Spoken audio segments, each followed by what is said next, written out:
अस्सलाम वालेकुम बच्चों, इस वीडियो के अंदर मैं आपको बताऊंगा कि एक टॉपर बायोलॉजी का पेपर किस तरीके से अटैम्प्ट करता है कंट्रोल शीट के ऊपर, और साथ ही साथ मैं आपको जो मॉडल पेपर है और पेपर पैटर्न है वो भी मैं आपको समझाऊंगा, और ई शीट के ऊपर पेपर को अटैम्प्ट करने का तरीका भी बताऊंगा। तो सबसे पहले हम लोग पेपर पैटर्न को देख लेते हैं। आपका जो पहला क्वेश्चन होता है वो एमसीक्यूज़ का होता है, जिसके 12 मार्क्स होते हैं, और इसको करने के लिए आपके पास 15 मिनट का टाइम होता है। तो यहाँ पे आपने सबसे पहले रोल नंबर लिखना होता है, और उसके बाद रोल नंबर के बबल्स को फिल करना होता है। यहाँ पे आपने अपने पेपर का वर्जियन नंबर लिखना होता है, और उसके बबल्स जो होते हैं उनको आपने फिल करना होता है। और यहाँ पे आप अपनी जो आंसर शीट होती है वो लिखते हैं, उसका नंबर लिखते हैं। यहाँ पे आप अपने सिग्नेचर करते हैं, और यहाँ पे आपने कुछ भी नहीं करना होता।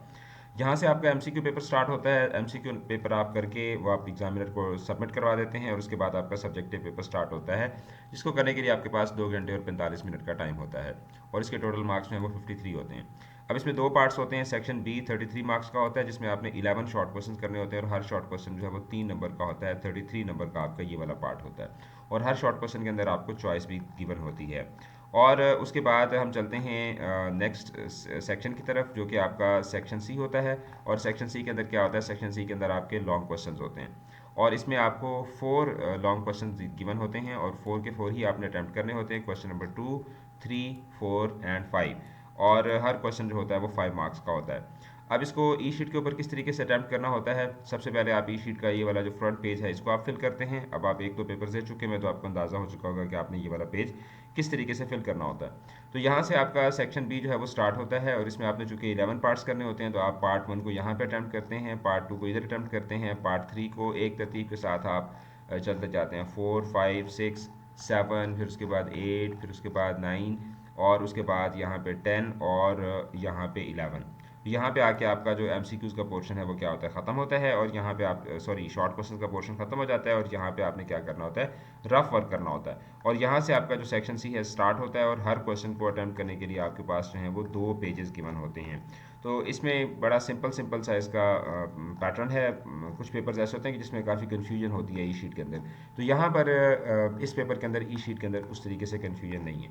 लेकिन जो एक बोर्ड का टॉपर होता है वो अपने पेपर को किस तरीके से अटैम्प्ट करता है, ये मैं इस वीडियो के अंदर आपको दिखाना चाहता हूँ। अब यहाँ पे आप देखें कि पहला क्वेश्चन लेट सपोज है difference between bacteriostatic and bactericidal antibiotics. तो आप देखें इस सवाल को किस तरीके से अटैम्प्ट करना चाहिए कि सबसे पहले आप इसकी डेफिनेशन दें, फिर उसके बाद उसकी एग्जांपल दें, उसका मोड ऑफ एक्शन बताएं। तो आप देखें 3 नंबर का सवाल है, तो कम अज़ कम आप 3 तरीके के इसके डिफरेंसेस जो हैं वो ज़रूर बताएं। ठीक है, तो इससे क्या मिलते हैं? फिर इससे आपको 3 आउट ऑफ 3 नंबर्स मिलते हैं। अच्छा, यहाँ पे था कंपैरिजन ऑफ हाइड्रोफाइट्स एंड सीरोफाइट्स। तो अब इसमें भी पहले इसकी डेफिनेशन दे दी कि they have adaptations and they have adaptations to store water and they have adaptation to remove excess water।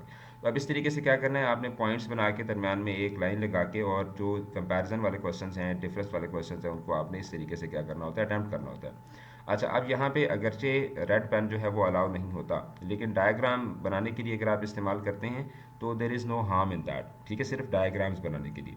अब देखें कितनी नफासत के साथ डायग्राम बनाई है, उसको लेबल किया है, फिर उसके बाद सारा जो क्वेश्चन है उसको अटैम्प्ट किया है। यूरिनरी सिस्टम है, तो यूरिनरी सिस्टम को इस तरीके से जो है वो बाकायदा तौर पर उसकी डायग्राम बना के, उसको लेबल करके, और फिर उसके बाद उसको समझाया गया। डिसऑर्डर्स ऑफ आई है, तो उसमें देखें कि ए बी के मतलब मतलब किस तरीके के डिसऑर्डर्स होते हैं।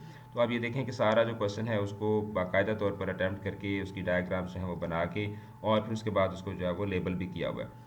तो अब यहाँ पे देखें कि नेक्स्ट नेक्स्ट नेक्स्ट क्वेश्चन को आप देखते जाएं। ठीक है, तो अब पूरे पेपर के अंदर आपको किसी भी जगह पे कोई कटिंग नहीं मिलेगी। ठीक है, एक तरतीब के साथ सारा का सारा पेपर जो है वो अटैम्प्ट किया गया। जो इंपॉर्टेंट वर्ड्स हैं उनको बीच में हाईलाइट किया गया है। ठीक है, और इसी तरीके से देखें अर्थराइटिस है, इसके कॉजेज़ अब बताने हैं तो आप बुलेट्स में बता दें, सिम्टम्स बुलेट्स में बता दें। ठीक है, उसका जो ट्रीटमेंट है वो आप बुलेट्स में बता दें। एज़मा के कॉजेज़ आप इस तरीके से लिस्ट में बता दें, उसके साइंस बता दें, उसके प्रिवेंटिव मेजर्स बता दें, ट्रीटमेंट बता दें। ठीक है, और उसके बाद उसके जो है वो जो नॉर्मल ब्रोंकियोली होती है और अस्थमा अटैक से क्या फ़र्क पड़ता है। तो देखें जितना ज़्यादा आप नफासत के साथ और जितना ज़्यादा आप क्लैरिटी के साथ अपनी बात करेंगे, उतना ज़्यादा आपको नंबर मिलेंगे। अब देखें कि Mendel's law of independent assortment है, तो अब इसमें पहले स्टेटमेंट दे दी, फिर उसके बाद एक्सपेरिमेंट उसने क्या किया था, फिर उसके बाद उसके जो ट्रेड्स जो उसने फाइंड आउट किए थे। ठीक है, देखें कैसे कॉलम्स बनाए हुए हैं, और बेहतरीन तरीके से पेपर जो है उसको अटैम्प्ट किया हुआ है। ठीक है, और इसी तरीके से scope of biotechnology food and agriculture के ऊपर क्वेश्चन आता है, तो आप इस तरीके से इसकी बुलेट्स बनाकर भी इस क्वेश्चन को जो है वो अटेम्प्ट कर सकते हैं। स्ट्रक्चर ऑफ न्यूरॉन देखें किस तरीके से बनाया हुआ है, सेल बॉडी, ठीक है, और इसी तरीके से बाकी एक्सॉन्स, तो सारी चीज़ें जो है वो आपको यहाँ पर स्क्रीन के ऊपर नज़र आ रही होंगी। तो ये आपको बताने का मकसद ये है कि आपने जो अपना जो पेपर है उसको एक वजाहत के साथ और जित क्लैरिटी के साथ अपने पेपर को अटैम्प्ट करना होता है, बीच में बिला वजह की कटिंग नहीं करनी होती, और आपने मैक्सिमम डिटेल्स जो होती हैं वो अपने पेपर के अंदर इंक्लूड करनी होती हैं, ताकि आपका पेपर जो है वो एक अच्छा मेयारी पेपर लगे और एग्जामिनर को पता चले कि आपने अपने पेपर के ऊपर मेहनत की भी है। मार्कर्स का इस्तेमाल करें, ठीक है, और जहाँ पे लाइंस लगानी हैं, कॉलम्स बनाने हैं, ठीक है, ग्राफ्स बनाने हैं, तो उनको अच्छे तरीके से बनाएं। आपके पास सारे गैजेट्स होने चाहिए, जैसे कंपास हो गई, प्रोटेक्टर हो गया, ये सारी की सारी चीज़ें जो हैं वो आपके पास होनी चाहिए, ताकि आप पेपर में आराम सुकून से तसल्ली के साथ अपने पेपर को अटेम्प्ट कर सकें।